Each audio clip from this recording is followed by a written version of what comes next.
عامر عبد الرحمان شہید چیمہ دے جنازے تے میں گیا حاضری دیتی، لیکن اس تو پہلے غازی علم الدین شہید رحمت اللہ علیہ پاکستان دے وچ او پرچہ میرے کول موجود ہے جڑا غازی صاحب دے خلاف کٹا گیا نیو ارارکلی تھانے تے میرے حال 65 نمبر مقدمہ نمبر ہے او دا تے کٹن والا مسلمان ہے. افسوس دی گل تے دسو لالچ کتنی بری بلا ہوندی. رسول اللہ جب دشمن مار کے آون نا حضور دے غلام دشمناں نو تے حضور انہاں نو انعام دیون.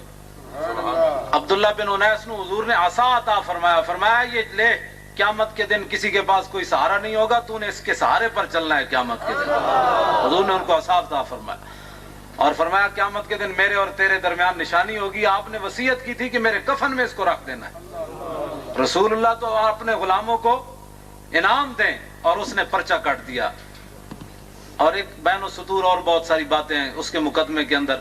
8000 روپے لگیا جڑا وکیلاں کھادا جی. ہاں انہاں نو پیار خالی اپنے چیف نال ہی ہے، غازی علم الدین شہید نال انہاں نو کوئی نہیں سی پیار. غازی 8000 روپیہ کھادا وکیلاں نے. اس زمانے دا 8000 تسی جانے تو 3000 او دے باپ نے بیچارے نے بھریا تے 15000 5000 جڑا مسلماناں چندہ کیتا ہے. غازی علم الدین شہید کا مقدمہ جب جو ہے وہ چلتے چلتے اس کو پھانسی ہو گئی. غازی علم الدین شہید کو پھانسی کے آرڈر ہو گئے اور ساری اپیلیں اس کی خارج ہو گئیں. لیکن اہل لاہور ایف سے مجدد صاحب نے نہیں فرمایا یہ قطب البلاد ہے.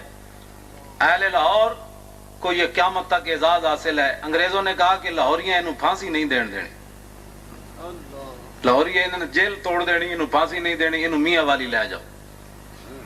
میاں والی نے جناب انہوں سارے نے وڈیرے نے کہا کہ یہاں کوئی ہم گڑبڑ نہیں ہونے دیں گے، آپ اپنی مرضی سے اس کو پھانسی لگائیں. یہ قیامت تک بدنما داغ ہے ان کے چہرے پر، قیامت تک یہ بدنما داغ ہے.